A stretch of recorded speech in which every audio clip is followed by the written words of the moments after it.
Jaydevi competition classes में आप सभी लोगों का स्वागत है। तो चलते हैं, आज हम अपना हिंदी का एक टेस्ट पेपर है, ये लाइव मॉक टेस्ट है, हिंदी रफ्तार। तो क्या है, हिंदी का लाइव टेस्ट है। तो इसमें आप लोग देखें कि किस तरीके से प्रश्न बने हुए हैं। जो पेपर में प्रश्न आते हैं हमने उन्हीं को ही इसमें प्रश्न में समाहित किया है, और आप जो समझिए हर चैप्टर से इसमें प्रश्न रखा गया है। तो आप देखें किस तरीके से प्रश्न आपके परीक्षाओं में संभावित आ सकते हैं, जैसे SSC GD, UPSC PET और UPSI, और जो आने वाली वैकेंसी है जैसे UP लेखपाल। ठीक है, ये सब में आप लोगों के लिए कारगर साबित होगा। तो देख लेते हैं आज का हमारा क्वेश्चन कौन से हमने आज के क्वेश्चन आप लोगों के लिए इम्पोर्टेंट रखे हुए हैं। तो चलते हैं पहले क्वेश्चन की तरफ, देख लेते हैं आज का हमारा पहला क्वेश्चन कौन सा है। तो पहला क्वेश्चन हमारा हो जाएगा, स का उच्चारण स्थान है, तो श का उच्चारण स्थान कौन सा हो जाएगा, ये आपको जवाब देना है। क्या देना है, श का उच्चारण स्थान कौन सा हो जाएगा, ये आपको जवाब देना है। तो देख लेते हैं एक बार, आप लोग बताएंगे। तो श का उच्चारण स्थान कौन सा है, तो देखें, श का तालु हो जाएगा, ओष्ठ हो जाएगा, कंठ हो जाएगा या मूर्धा। तो इसमें से हमारा ऑप्शन नंबर कौन सही है, तो देख लेते हैं तालु वर्ण कौन कौन से होते हैं। तो पहला ऑप्शन हम इसमें ये देखते हैं, तालु वर्ण। तो इसमें तालु वर्ण कौन से होते हैं, चा वर्ग। ठीक है, चा वर्ग होता है जो, वो क्या होता है, तालु वर्ण कहलाता है। चा वर्ग है ये, तालु वर्ण कहलाता है। और इसके अंतर्गत और कौन से वर्ण आते हैं, तो इसमें या आता है, ओके, और सा गोलिया वाला आता है, किसमें, तालु वर्ण में। ठीक है, तालु वर्ण में ये भी आता है, और छुटी ई भी आती है। तो क्या होता है, इचु यशानाम तालु। ठीक है, इसका सूत्र भी होता है। कंठ में कौन से वर्ण आते हैं, ये देख लेते हैं। तो कंठ में का वर्ग आता है, कौन सा, का वर्ग आता है, का वर्ग आता है पूरा। फिर उसके बाद क्या आता है, छोटा आ आता है। क्या आता है, छोटा आ आता है, हा आता है, ओके, हा आता है। और इसमें विसर्ग, जितने भी विसर्ग होते हैं, विसर्ग भी आते हैं, ओके, विसर्ग भी आते हैं। ओष्ठ में कौन से आते हैं, ये देख लेते हैं। तो ओष्ठ में आता है कौन सा, पावर्ग, पावर्ग आता है ओष्ठ में, पावर्ग पूरा ओष्ठ में आता है। और इसमें कौन कौन से वर्ण आते हैं, बड़ाऊ आता है, छुटाऊ आता है, कौन सा, छुटाऊ आता है। और इसमें अयोगवाह वर्ण भी आते हैं, कौन से, अयोगवाह वर्ण भी आते हैं। नेक्स्ट हो जाएगा मूर्धा। तो मूर्धा में कौन कौन से वर्ण आते हैं, तो मूर्धा में टा वर्ग आता है, मूर्धा में टा वर्ग आता है। कौन सा वर्ग आता है, टा वर्ग आता है। और ऋषे ऋषि आती है, और रा आता है, या रा मतलब रा। ठीक है, और सा से षटकोण वाला सा भी आता है, किस में आता है, तो ये आता है मूर्धा में। ठीक है, मूर्धा में ये आता है। तो देख लेते हैं, तो इसमें हमारा उत्तर कौन सा सही हो जाएगा, ये आपको बताना था। तो इसमें हमारा उत्तर सही हो जाएगा, कौन सा, उत्तर हमारा सही हो जाएगा, श का उच्चारण स्थान कौन सा है, तो मूर्धा है। ठीक है, देख लिया हमने है, तो कौन सा हो जाएगा, मूर्धा, क्योंकि इसमें सा ये है, गोलिया वाला सा यहाँ पर बना है। तो इसमें हमारा उत्तर सही हो जाएगा, पहले का उत्तर हो जाएगा डी। ओके, पहले का उत्तर हमारा इसमें सही हो जाएगा डी। चलते हैं नेक्स्ट क्वेश्चन की तरफ। नेक्स्ट क्वेश्चन देख लेते हैं, समाप्ति सूचक विराम चिन्ह कौन सा है। तो इसमें समाप्ति सूचक विराम चिन्ह कौन सा हो जाएगा, तो ए वाला होगा, बी वाला होगा, या सी वाला हो जाएगा, या डी वाला। तो इसमें से ऑप्शन हमारा समाप्ति सूचक वर्ण कौन सा है, तो समाप्ति सूचक वर्ण हमारा इसमें हो जाएगा ऑप्शन नंबर सी। समाप्ति सूचक वर्ण हमारा इसमें कौन सा हो जाएगा, ऑप्शन नंबर सी हमारा इसमें समाप्ति सूचक वर्ण कहलाता है। ऑप्शन ए में कौन सा वर्ण है, तो ये होता है, कौन सा होता है, त्रुटिबोधक। क्या होता है ये, त्रुटिबोधक, ओके, ये त्रुटिबोधक कहलाता है। ये क्या होता है, ये लाघव वर्ण कहलाता है, लाघव वर्ण। ओके, चलते हैं नेक्स्ट क्वेश्चन की तरफ। नेक्स्ट क्वेश्चन देख लेते हैं, ज्ञा किस प्रकार से, ज्ञा किससे मिलकर बना है। तो ज्ञा वर्ण जो है ये किससे मिलकर बना है, ये आपको बताना है। तो ज्ञा वर्ण पहले कौन सा है, ये आप बताएं। तो देख लेते हैं, आप पहले हमें इसका जवाब दें। तो ये किस प्रकार के वर्ण हैं, ज्ञा वर्ण जो है ये किस प्रकार का वर्ण है, का प्लस सा से बना है, जा प्लस वहाँ से बना है, या श प्लस रा से बना है, या फिर ता प्लस रा से बना है। तो इसमें से हमारा ऑप्शन नंबर कौन सही हो जाएगा, तो इसमें हमारा ऑप्शन नंबर सही है, ऑप्शन नंबर बी, कौन सा, जा प्लस वहाँ। ठीक है, ज्ञा। ठीक है, तो ये कौन से वर्ण कहलाते हैं, ये कहलाते हैं संयुक्त वर्ण। इनकी संख्या कितनी होती है, तो इनकी संख्या होती है कितनी, 4। ठीक है, ये क्या कहलाते हैं, ये कहलाते हैं संयुक्त वर्ण। क्या कहलाते हैं, संयुक्त वर्ण कहलाते हैं। ठीक है, मतलब संयुक्त वर्ण या व्यंजन, ठीक, मतलब व्यंजन तो होते ही हैं, वर्ण भी हैं, व्यंजन भी हैं। तो इसमें कौन कौन से हैं, कौन कौन से हैं? छत, तृक, ज्ञान और श्रेय। ठीक है, ये टोटल 4 वर्ण होते हैं इसमें। ये हमारे क्या कहलाते हैं? संयुक्त वर्ण कहलाते हैं या संयुक्त व्यंजन कहलाते हैं। चलते हैं नेक्स्ट क्वेश्चन की तरफ। नेक्स्ट क्वेश्चन हमारा हो जाएगा, शुद्ध शब्द का चयन कीजिए। शुद्ध शब्द का चयन करना है। एक अभ्यांतरिक, व्यावसायिक, महत्व। तो इसमें हमारा ऑप्शन नंबर कौन सही हो जाएगा? तो इसमें हमारा ऑप्शन नंबर सही है, ऑप्शन नंबर बी, अभ्यांतरिक। ठीक है, अभ्यांतरिक जो है इसमें हमारा ऑप्शन गलत लिखा हुआ है। ठीक है, और सभी सही हैं। नेक्स्ट देख लेते हैं। तो नेक्स्ट क्वेश्चन हो जाएगा, शुद्ध शब्द का चयन करें। तो इसमें भी शुद्ध शब्द का चयन करना है।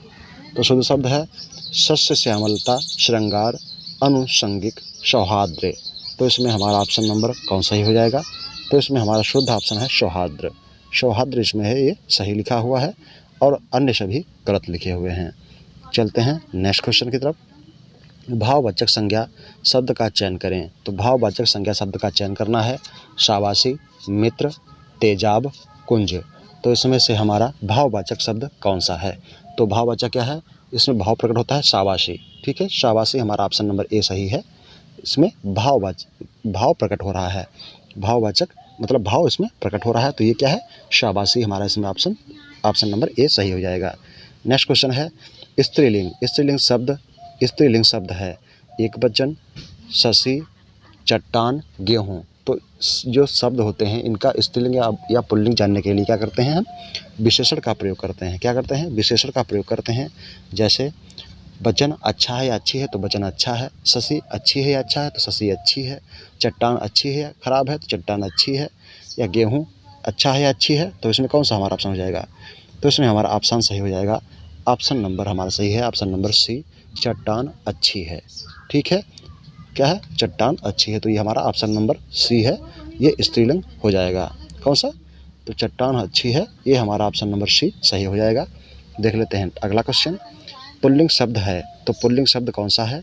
कांता, श्यामा, धात्री, आलोक। तो इसमें हमारा ऑप्शन नंबर कौन सही हो जाएगा?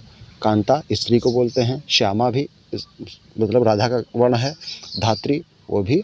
तो इसमें पुल्लिंग लगाएं, जैसे कांता अच्छी है तो अच्छी ही लगता है ना, धात्री अच्छी है, श्यामा अच्छी है, आलोक अच्छा है लगेगा ना। तो इसमें पुल्लिंग हमारा आलोक हो जाएगा। ठीक है, पुल्लिंग आलोक हो जाएगा। नेक्स्ट क्वेश्चन देख लेते हैं अगला क्वेश्चन।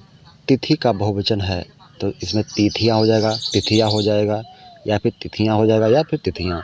तो इसमें से हमारा ऑप्शन नंबर कौन सही है, ये आपको जवाब देना है। तो क्वेश्चन नंबर 9 में हमारा ऑप्शन नंबर कौन सही हो जाएगा? ऑप्शन नंबर बी सही हो जाएगा, तिथियाँ। ठीक है, तिथियाँ हमारा ऑप्शन नंबर बी सही हो जाएगा।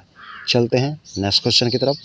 नेक्स्ट क्वेश्चन है नारी का बहुवचन है, तो नारी का बहुवचन क्या हो जाएगा? नारीजन, नारीगण, या नारी वृंद, या नारियाँ।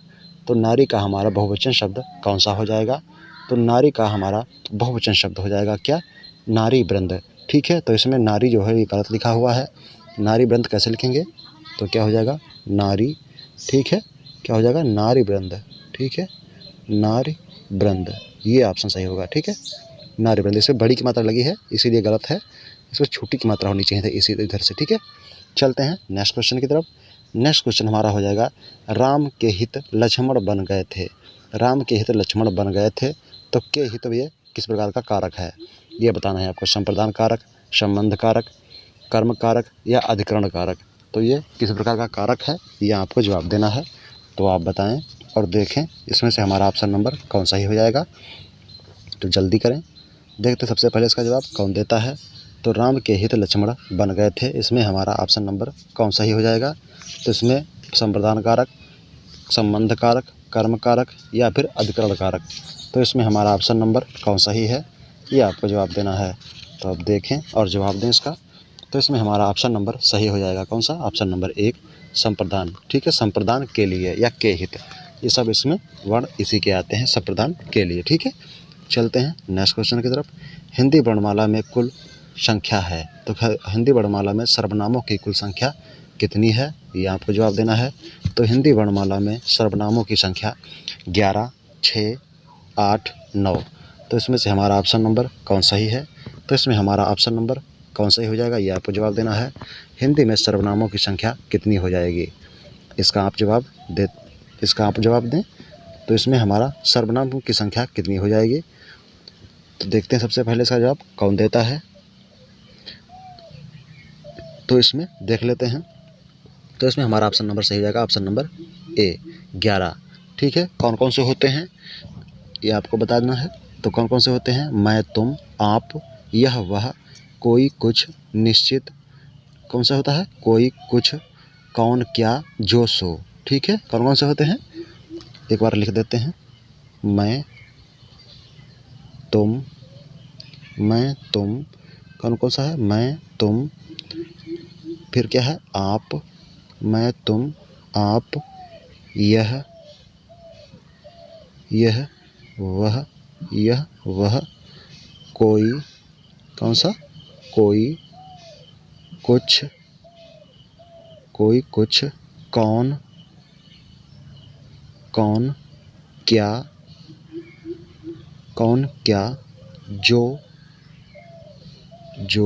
सो। ये टोटल हमारे सर्वनाम कितने हो गए? तो टोटल सर्वनाम हमारे हो गए 11। ठीक है, तो सर्वनामों की संख्या कितनी हो गई? 11 हो गई। ओके, कितनी हो गई? 11 हो गई। और संज्ञा के कितने भेद होते हैं? तो संज्ञा के 8 भेद होते हैं। क्या होते हैं? संज्ञा के 8 भेद होते हैं। विशेषण के कितने भेद होते हैं? तो विशेषण के 4 भेद होते हैं। चलते हैं नेक्स्ट क्वेश्चन की तरफ। विशेषण के भेद कितने होते हैं? तो देखो आ गया क्वेश्चन। विशेषण के भेद तो 6 होते हैं, 4 होते हैं, 5 होते हैं या 8 होते हैं। तो इसमें से आपको जवाब देना है कि विशेषण के कितने भेद होते हैं। तो विशेषण के हमारे इसमें भेद हो जाएंगे कितने? 4। विशेषण के 4 भेद होते हैं। कौन कौन से होते हैं? गुणवाचक विशेषण, संख्यावाचक विशेषण, परिमाणवाचक विशेषण और सार्वनामिक विशेषण। कौन कौन से हैं? गुणवाचक विशेषण, संख्यावाचक विशेषण, परिमाणवाचक विशेषण और सार्वनामिक विशेषण। विशेषण के टोटल 4 भेद होते हैं। ओके, और सर्वनाम के 6 भेद होते हैं और संज्ञा के 5 भेद। ये क्या है? ये सर्वनाम के कितने भेद हो जाएंगे? तो सर्वनाम के हो जाएंगे 6 भेद। और ये क्या है? तो ये हो जाएंगे 5 भेद से हो जाएंगे। तो 5 भेद हो जाएंगे हमारे संज्ञा के 5 भेद। ओके, संज्ञा के 5 भेद हो जाएंगे। चलते हैं नेक्स्ट क्वेश्चन की तरफ। नेक्स्ट क्वेश्चन देख लेते हैं। पानी बरसने लगा में संयुक्त क्रिया का कौन सा भेद है? पानी बरसने लगा में संयुक्त क्रिया का कौन सा भेद है? इच्छा बोधक, शक्ति बोधक, आरंभ बोधक या समाप्ति बोधक। तो इसमें हमारा ऑप्शन नंबर कौन सही हो जाएगा? तो इसमें हमारा ऑप्शन नंबर कौन सही हो जाएगा? तो इसमें हमारा ऑप्शन सही है आरंभ बोधक। मतलब पानी बरसना स्टार्ट हो गया है। ठीक है, कुछ आरंभ हुआ है या कोई भी कार्य जब आरंभ होता है तो वहाँ पर क्या होता है? आरंभ बोधक कहलाता है। ठीक है, आरंभ बोधक यहाँ पर सही हो जाएगा। चलते हैं नेक्स्ट क्वेश्चन की तरफ। अगला क्वेश्चन देख लेते हैं। राजा से धूप में चला भी नहीं जाता। इस वाक्य में कौन सा वाच्य है? भाववाच्य, कृतवाच्य, कर्मवाच्य या करणवाच्य। तो इसमें से हमारा ऑप्शन नंबर कौन सही हो जाएगा? तो इसमें हमारा ऑप्शन नंबर सही है, ऑप्शन नंबर ए भाववाच्य। ठीक है, इसमें भाव प्रकट हो रहा है। क्या है? राजा से धूप में चला भी नहीं जाता। तो इसलिए इसमें भाववाचक विशेषण हमारा सही हो जाएगा। चलते हैं नेक्स्ट क्वेश्चन की तरफ। नेक्स्ट क्वेश्चन देख लेते हैं। सुमेलित करना है इसमें। तो क्या है? काल और भेद दिए हुए हैं। तो भूतकाल के 6 भेद होते हैं, वर्तमान काल के 6 भेद, भविष्य काल के 6 भेद। तो इसमें से हमारा ऑप्शन नंबर कौन सही है ये आपको जवाब देना है। तो क्वेश्चन नंबर 16 में हमारा ऑप्शन नंबर क्या सही हो जाएगा? तो आप देखें और जवाब दें। तो इसमें हमारा भूतकाल के 6 भेद, तो ये तो सही है कि भूतकाल के 6 भेद हमारा सही हो जाएगा। ठीक है, और फिर क्या है? वर्तमान काल के कितने भेद होते हैं? तो वर्तमान काल के कितने भेद होते हैं ये आपको बताना है। तो वर्तमान काल के 5 भेद होते हैं। कितने होते हैं? वर्तमान काल के 5 भेद होते हैं, 6 नहीं, 5 भेद होते हैं वर्तमान काल के। भविष्य काल के 3 भेद होते हैं, ये सही है। तो इसमें हमारा ऑप्शन नंबर बी गलत हो जाएगा। ठीक है, ऑप्शन नंबर बी गलत हो जाएगा। यहाँ पर 6 लिखा हुआ था, 5 होना चाहिए था। ठीक है, चलते हैं नेक्स्ट क्वेश्चन की तरफ। नेक्स्ट क्वेश्चन है, यह वह सर्वनाम है। तो यह वह जो है ये सर्वनाम किस प्रकार के हैं? ये क्या अनिश्चित वाचक हैं, निश्चित वाचक हैं, संबंधवाचक हैं या निजवाचक हैं? तो यह वह ये किस प्रकार के सर्वनाम हो जाएंगे ये आपको जवाब देना है। तो इसमें से हमारा ऑप्शन नंबर सही हो जाएगा कौन सा? तो इसमें हमारा ऑप्शन नंबर सही हो जाएगा कौन से? तो यह वह जो है ये निश्चित वाचक सर्वनाम है। कौन से हैं? तो क्वेश्चन नंबर 17 में हमारा ऑप्शन नंबर बी सही हो जाएगा। निश्चितवाचक सर्वनाम या निश्चयवाचक सर्वनाम हमारे यह वह हो जाएंगे। फिर देख लेते हैं अनिश्चयवाचक सर्वनाम कौन से हैं। तो अनिश्चयवाचक सर्वनाम क्या हैं? अनिश्चयवाचक हो जाएंगे कोई कुछ। कौन से हो जाएंगे? कोई और कुछ। कोई और कुछ जो है यह निश्चयवाचक। संबंधवाचक में क्या आ जाएगा? जो और सो। ठीक है, ये संबंधवाचक में आ जाएंगे। और निजवाचक, तो निजवाचक सर्वनाम में कौन सा हो जाएगा? तो निजवाचक में सर्वनाम में आप हो जाएगा। क्या हो जाएगा? निजवाचक सर्वनाम में आप हो जाएगा। तो इसमें हमारा ऑप्शन नंबर सही है कौन सा? 17 में बी। नेक्स्ट क्वेश्चन चलते हैं। स्थान बोधक गुणवाचक विशेषण है चमकीला, ताज़ा, बाहरी या रोगी। तो इसमें क्वेश्चन नंबर 18 में स्थान बोधक गुणवाचक विशेषण में कौन सा हमारा ऑप्शन सही हो जाएगा? तो इसमें हमारा ऑप्शन नंबर कौन सही है? तो इसमें हमारा ऑप्शन नंबर सही हो जाएगा गुणवाचक विशेषण कौन सा है? तो इसमें बाहरी। जो बाहरी है इसमें हमारा ऑप्शन नंबर ये क्या हो जाएगा? स्थान बोधक, मतलब स्थान के बारे में बता रहा है कि बाहर का स्थान। ठीक है, स्थान कौन सा है? बाहर है। चमकीला कोई स्थान नहीं होता है, ताज़ा कोई स्थान नहीं है, और रोगी ये तो दशा है। क्या है? रोगी एक दशा है। तो इसमें हमारा ऑप्शन नंबर सी सही हो जाएगा। क्वेश्चन नंबर 19, क्रिया विशेषण के कितने भेद होते हैं? क्रिया विशेषण के कितने भेद होते हैं? 3 होते हैं, 4 होते हैं, 4 4 12 हो गया, 6 होते हैं। तो इसमें से हमारा ऑप्शन नंबर कौन सही हो जाएगा? तो क्रिया विशेषण के कितने भेद होते हैं? क्वेश्चन नंबर 19 में हमारा ऑप्शन नंबर सही हो जाएगा ऑप्शन नंबर 4। कितने? 4 होते हैं। कौन कौन से होते हैं? तो क्रिया विशेषण के 4 भेद होते हैं। कौन कौन से होते हैं? संबंध बोधक, समुच्चय बोधक, विस्मयादि बोधक। ओके, तो ये हमारे टोटल 4 भेद हो जाते हैं। कौन से? तो चलते हैं अगले क्वेश्चन की तरफ, देख लेते हैं अगला क्वेश्चन कौन सा है। राम ने ही रावण को मारा। तो राम ने ही रावण को मारा, तो इसमें ही जो है ये क्या बता रहा है? तो क्या है? राम ने ही रावण को मारा वाक्य में रेखांकित शब्द है प्रविशेषण, निपात, अव्यय या क्रिया। तो इसमें से हमारा ऑप्शन नंबर कौन सही हो जाएगा? तो क्वेश्चन नंबर 20 में हमारा ऑप्शन नंबर क्या सही है? तो इसमें हमारा ऑप्शन नंबर सही हो जाएगा बी, निपात। ठीक है, ये क्या है? निपात है। ही जो है ये निपात हमारा हो जाएगा। चलते हैं नेक्स्ट क्वेश्चन की तरफ। कौन सा तद्भव शब्द है? तो कौन सा तद्भव शब्द है? तुरंत, ऊर्ध्वपतन, तिक्त या गोमय। तो इसमें हमारा ऑप्शन नंबर कौन सही हो जाएगा? तो इसमें तद्भव शब्द कौन सा है? तद्भव मतलब होता है हिंदी शब्द। ठीक है, तो इसमें हमारा तुरंत जो है ये हमारा हिंदी का शब्द हो जाएगा। ओके, चलते हैं नेक्स्ट क्वेश्चन की तरफ। निम्नलिखित में से पुर्तगाली शब्द है। तो निम्नलिखित में से पुर्तगाली शब्द कौन सा है? तोप, मुल्क, जहर या बाल्टी। तो इसमें से हमारा ऑप्शन नंबर कौन सा हो जाएगा? पुर्तगाली शब्द कौन सा है? तो क्वेश्चन नंबर 22 में हमारा ऑप्शन नंबर कौन सा हो जाएगा? डी। कौन सा? निम्नलिखित में से पुर्तगाली शब्द है तोप, मुल्क, बाल्टी। तो इसमें हमारा बाल्टी ऑप्शन सही हो जाएगा। बाल्टी ऑप्शन जो है इसमें पुर्तगाली शब्द हमारा हो जाएगा। कौन सा है? बाल्टी हमारा पुर्तगाली शब्द इसमें हो जाएगा। नेक्स्ट क्वेश्चन कौन सा है? तो नेक्स्ट क्वेश्चन देख ले, किस शब्द में उपसर्ग का प्रयोग नहीं हुआ है? तो इसमें से क्वेश्चन नंबर 23 में किस शब्द में उपसर्ग का प्रयोग नहीं हुआ है? तो प्रख्यात, कर्तव्य, संकल्प या अथाह। तो किस शब्द में प्रत्यय का प्रयोग नहीं हुआ है? तो कर्तव्य में प्रत्यय का प्रयोग नहीं हुआ है। ठीक है, कर्तव्य में प्रत्यय का प्रयोग नहीं हुआ है।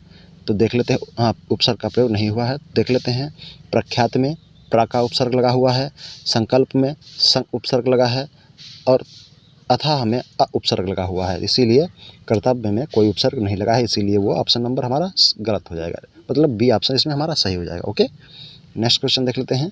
नीला पीला में समास है। तो नीला पीला में कौन सा समास है? कर्मधारय समास, द्वंद्व समास, द्विगु समास या अव्ययी भाव समास। तो इसमें हमारा ऑप्शन नंबर कौन सही हो जाएगा? कर्मधारय समास। कौन सा है? कर्मधारय समास इसमें हमारा सही हो जाएगा। अच्छा, एक बार देख लेते हैं। जहाँ पर दोनों विशेषण होते हैं, जहाँ पर दोनों विशेषण होते हैं वहाँ पर कर्मधारय समास होता है। जैसे नीला पीला, नीला पीला मतलब विशेषता बता रहा है ना, क्या बता रहा है? नीला और पीला ये किसी चीज़ की विशेषताएं हैं। अगर दोनों संज्ञा शब्द हैं, दोनों संज्ञा शब्द हैं तो वहाँ पर द्वंद्व समास हो जाएगा। क्या हो जाएगा? अगर दोनों शब्द संज्ञा शब्द हैं तो वहाँ पर द्वंद्व समास होगा। अगर जहाँ पर दोनों विशेषण शब्द हैं या विशेषण होते हैं वहाँ पर कर्मधारय समास होता है। क्वेश्चन नंबर 25 है, हथकड़ी में समास है। हथकड़ी में समास कौन सा है? द्विगु समास, बहुब्रीहि समास, द्वंद्व समास या तत्पुरुष समास। तो इसमें हमारा क्वेश्चन नंबर 25 में ऑप्शन नंबर कौन सा हो जाएगा? तो इसमें हमारा ऑप्शन नंबर कौन सा ही है? ऑप्शन नंबर इसमें हमारा सही है डी, हाथ की कड़ी। ठीक है, हथकड़ी या हाथ में लगने वाली कड़ी, तो हथकड़ी। ओके, नेक्स्ट क्वेश्चन चलते हैं। नेक्स्ट क्वेश्चन, जो लड़के अच्छे होते हैं वे परिश्रमी होते हैं। तो ये वाक्य का भेद बताइए। तो इसमें किस प्रकार का वाक्य है? सरल वाक्य है, संयुक्त वाक्य है, मिश्रित वाक्य है या समस्त वाक्य है? तो देख लेते हैं इसमें ऑप्शन नंबर हमारा कौन सा होगा?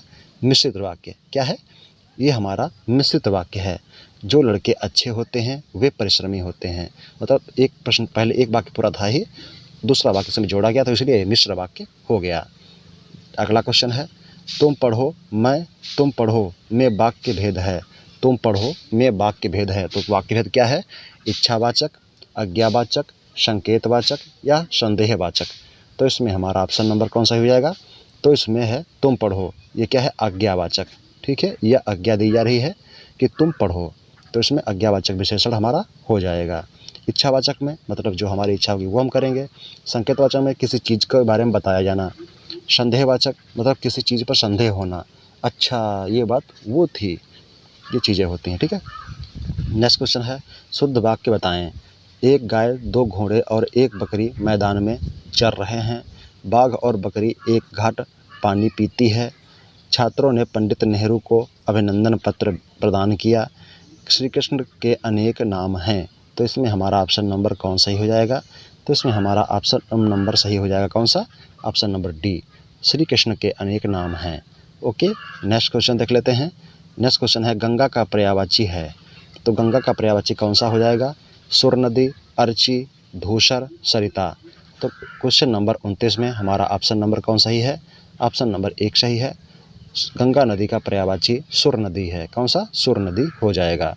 फिर देख लेते हैं क्वेश्चन नंबर 30, तीर का पर्यायवाची है इशु, हंस, सरवरी, उरग। तो तीर का पर्यायवाची शब्द इसमें कौन सा हो जाएगा?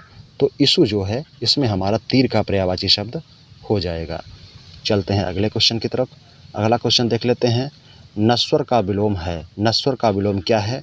तो देख लेते हैं, वाम, कृशकाय, क्या है? तिरंजन, चिरंजन, चिरतंजन, चिरंतन, वाहे। ठीक है, सॉरी, वाम, कृशकाय, चिरंतन, वाहे। तो इसमें हमारा ऑप्शन नंबर कौन सही हो जाएगा? तो इसमें हमारा क्या हो जाएगा? चिरंतन। ठीक है, चिरंतन जो है नश्वर का विलोम हो जाएगा। नेक्स्ट देख लेते हैं 32 क्वेश्चन नंबर। तो गलत विलोम मिलान करें। मूक का वाचाल, स्थूल का महान, मुख का पृष्ठ, मिलन का विरह। तो इसमें से हमारा गलत विलोम इसमें चुनना है। गलत विलोम इसमें कौन सा है? तो इसमें हमारा सही गलत हो जाएगा बी, स्थूल का सूक्ष्म होता है। ठीक है, स्थूल का क्या होता है? सूक्ष्म होता है। यहाँ पर महान लिखा हुआ है, इसीलिए ये गलत है। अगले क्वेश्चन की तरफ चलते हैं। पसीने से उत्पन्न होने वाला के लिए एक शब्द है। क्या है? असूर्य, क्या है? असूर्य, पश्या, द्विज, स्वेदज या शाक्त। तो इसमें हमारा ऑप्शन नंबर कौन सही हो जाएगा? तो इसमें हमारा ऑप्शन नंबर सही है, ऑप्शन नंबर सी। कौन सा? स्वेदज। स्वेदज कहता है, किससे कहते हैं? पसीने से उत्पन्न होने वाले को स्वेदज कहते हैं। व्याकरण के ज्ञाता को क्या कहा जाता है? व्याकरणी, व्याकरण या सप्तनिक या परोक्ष। तो इसमें से हमारा ऑप्शन नंबर कौन सही हो जाएगा? ऑप्शन नंबर बी हो जाएगा। व्याकरण के गाता को व्याकरण कहते हैं। ठीक है, व्याकरण कहते हैं।